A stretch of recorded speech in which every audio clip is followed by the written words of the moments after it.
just lost a part of this microphone. First of all, hello to all the survivors of the first part of this program. I see that from the front part of the audience is still awake. I would like to welcome you to the really boring, really dull part of this program, the speeches. Let me begin on a positive note by saying how wonderful it is to be on the same program as our wonderful auctioneer, George Costanza's younger cousin, Peter Quinn. And I asked all of you when we did at our table earlier, we all lay on the floor, look at the ceiling, right? All of you former Catholics want to genuflect when you look at the ceiling.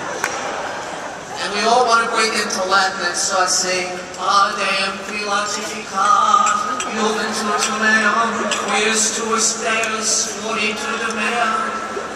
Here we have, think about it. Just be quiet for a minute and think about what the situation you're in. A former bank turned into a high-class saloon. To paraphrase the prophet Isaiah, you should give us hope that as well as beating plowshares into spears and pruning hooks, and spears into pruning hooks, we might one day beat, stomp, and mutilate hedge fund managers into hip-hop artists and mortgage breakers into mambo kings. We should be so lucky. On a negative note, and I will add a negative note to the evening, the Irish, I feel utterly out of place amid this company of extraordinary artists, actors, writers, comedians like Geraldine Hughes, who's here tonight, is on Broadway, Steve Hoke, who's coming up in another play, Michael Fuchs, who was a comedian and head of HBO when it was funny, Ethan Hawke, Wally Shawn, and all the other gifted people who fill this room and have been on this stage. I will use a Gala word here. I feel verklempt.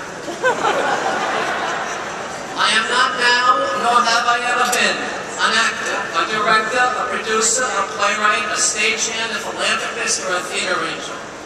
By trade, I am the lowest grade that you can have.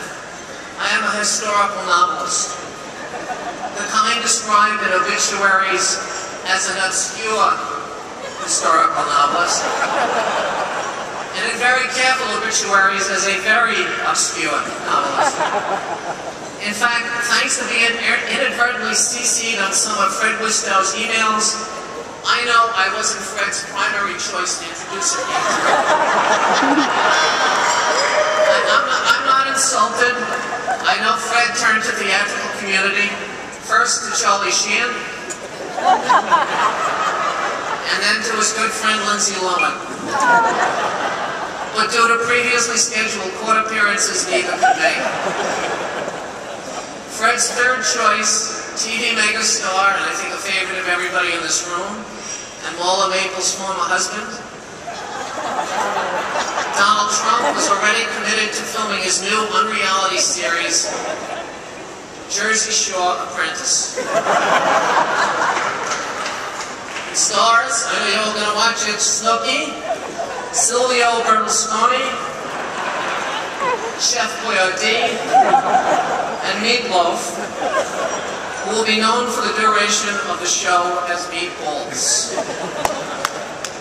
Why Fred finally settled on me, I suppose, is a matter of shared roots. Fred and I were both raised and educated in an iconic slice of small-town America known as the Bronx. Yeah, thank you. It always gets a very small applause. For those of you unfamiliar with the Bronx, it is the only borough of New York City on the mainland of the United States. It is the only borough of New York City preceded by the article "the," and it is the only place in the entire English-speaking world in which "have a nice day" is pronounced "why don't you go fuck yourself."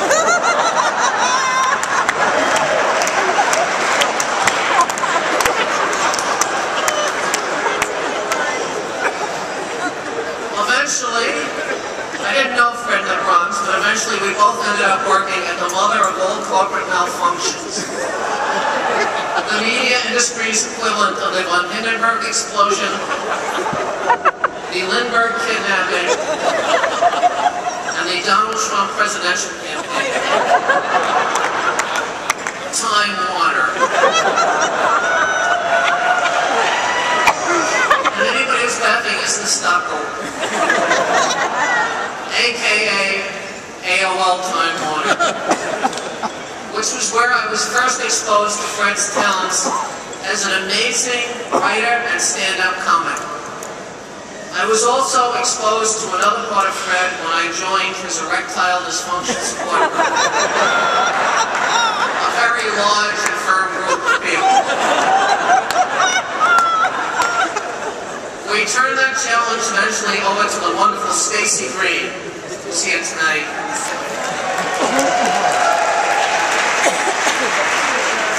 And Stacy has had far more success firming up Fred than we did. When I initially met him, Fred was one of those few people at Time Inc., or Time Warner, AOL Time Warner, who you could describe as having integrity. Along with Peter Hage, who's also here tonight, who's a great person with a lot of integrity. And Fred was the go-to lawyer in Warner Music. Executives and artists all worshipped at the altar of Fred until the day he committed the one unpardonable, unspeakable, utterly unnatural act that left co-workers and industry peers agape and gasping in wonder and horror. In the golden age of mega mergers, meta bonuses, and the magical multiplication of monetary compensation, Fred quoted the line of Tolstoy's timeless short story. How much land does a man need? And he was serious. And he quit. And he bagged it. And he wrapped it up. And he pulled it off. And he went off to be Fred Wistow.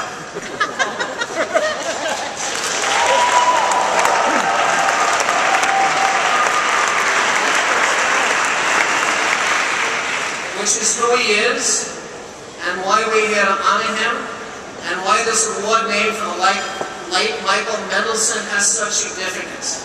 Now, I'm not going to lie, I never met Michael Mendelsohn, I was never in the same room with him, but I most certainly know about him. About his belief that theater and storytelling aren't footnotes to the everyday business of existence, but the very heart and soul of what makes us human and connects us all, whoever we are, whatever color or religion or continent we come from. About the way he turned his belief into reality through the work, wealth, and wisdom he so tirelessly and generously invested in the new group.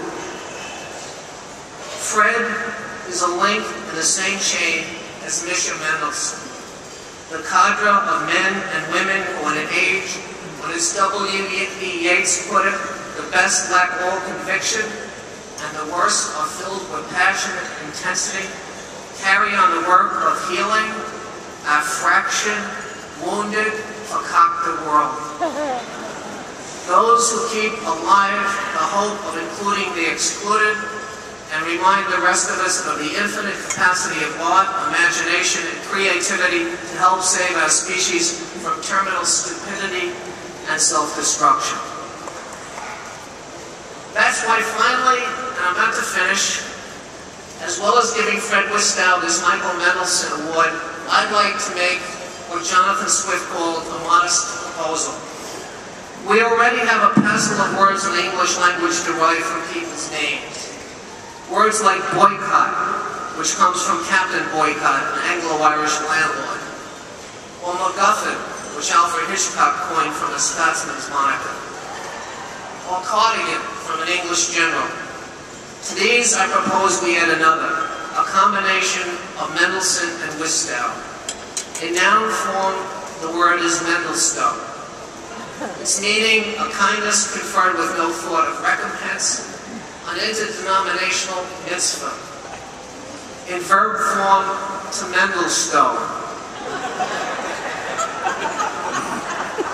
To Mendelstow, that is to give freely of oneself, to commit selfless acts, to make a positive difference with one's life.